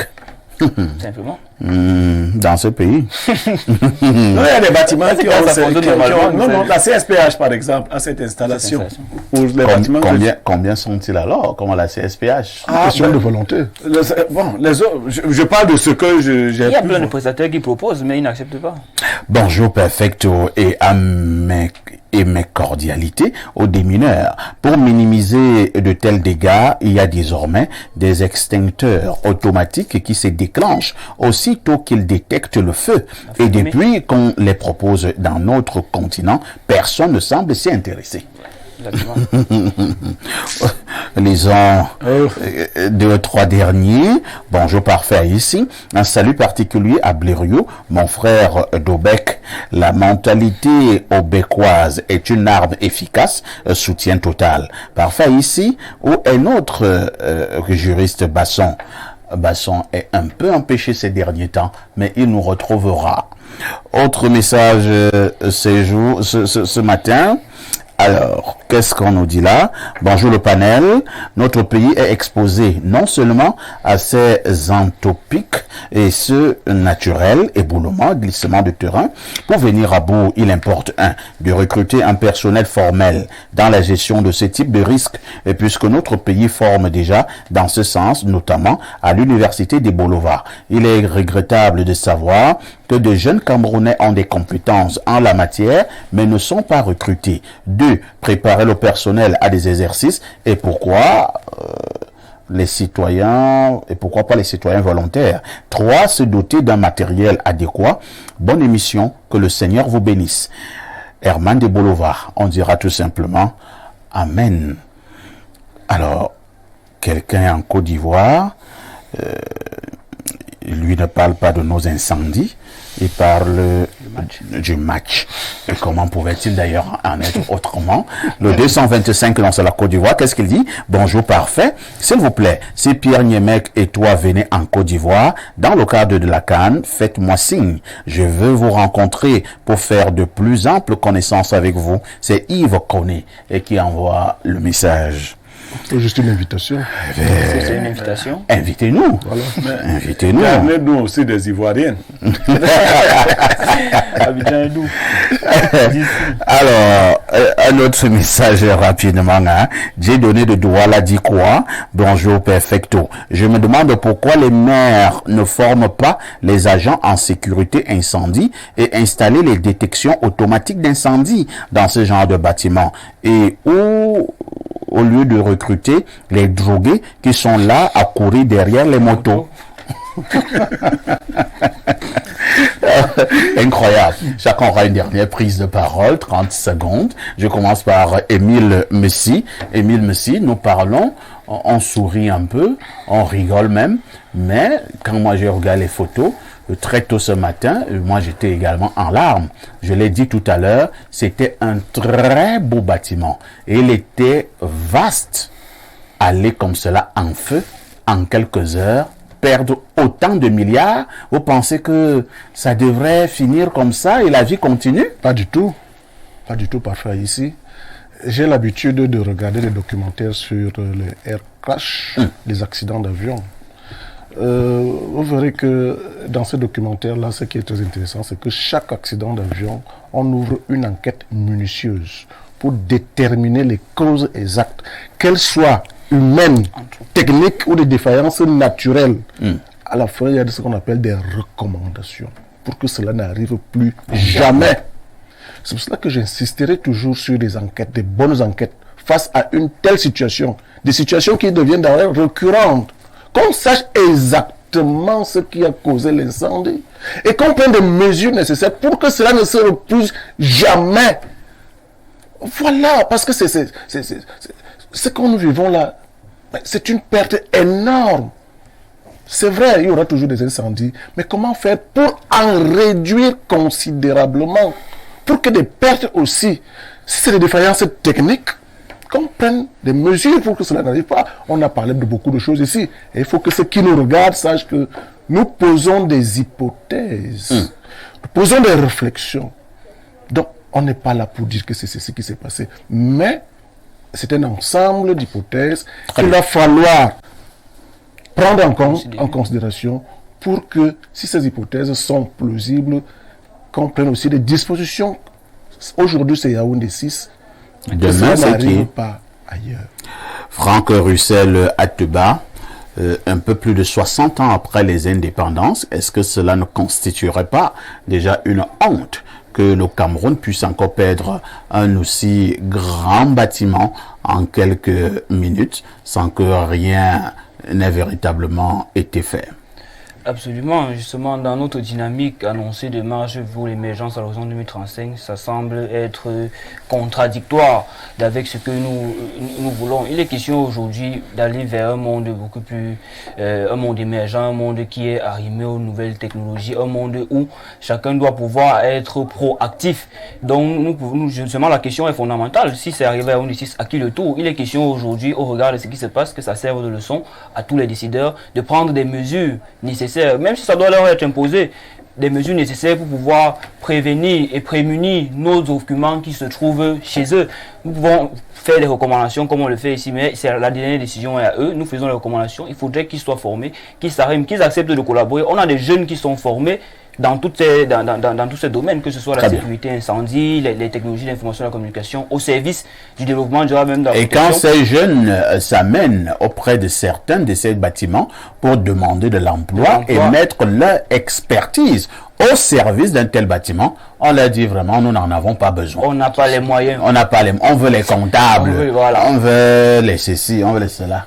Et donc, c'est tout ça qui peut contribuer à ce que nous serons encore un peu plus réfractaires ou en frein dans notre dynamique au développement. Mais ça doit vraiment constituer le cheval de bataille dorénavant pour qu'on n'ait plus à vivre ce genre d'incendie 60 ans après les indépendances, que chacun tiennent en compte des enjeux, l'ère dans lequel ils se trouvent. On ne veut pas gouverner comme il y a des décennies. Nous sommes dans une ère de digitalisation, nous sommes dans une ère d'évolution technologique et que chacun des décideurs puisse intégrer les jeunes qui sont les principaux formés dans ce genre de combat pour qu'on n'ait plus à revivre ce genre d'initiative. Les Camerounais ne peuvent pas tous avoir des problèmes de vue. Blériot, nous ne pouvons pas être tous des Tal André Marie ou des Steve Wonder. Et Mary, un peu de respect pour le Cameroun. Pierre Blériot. Moi, je crois qu'il faut changer l'expression, prendre les mesures dans le cas spécifique du Cameroun. Honnêtement, les Français ont créé leur expression prendre des mesures. Nous, on a confondu ça avec le travail des couturiers.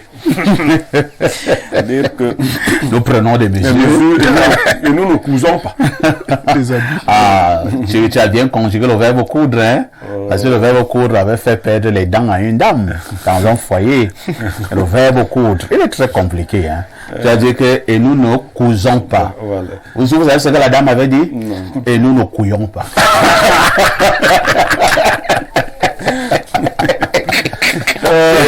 C'est la fin de ce programme. On dira merci à Émile Messi, qui était du RDPC, qui était là encore ce matin. Merci également à Franck Russell Ateba, qui est le président du consortium pour la nature, l'environnement et le développement durable Comment ne pas dire merci à mon consultant Pierre Blériot-Niemek. Tout à l'heure à 12h, vous aurez le journal de la mi-journée. Ne ratez surtout pas à 19h, journal en anglais, à 20h, journal en français. La rediffusion de ce programme, c'est tous les soirs à partir de 22h30, tout en vous souhaitant un excellent week-end. Je vous donne néanmoins rendez-vous ce dimanche à partir de 11h30 pour le grand débat de la semaine. Le programme s'appelle Libre Expression.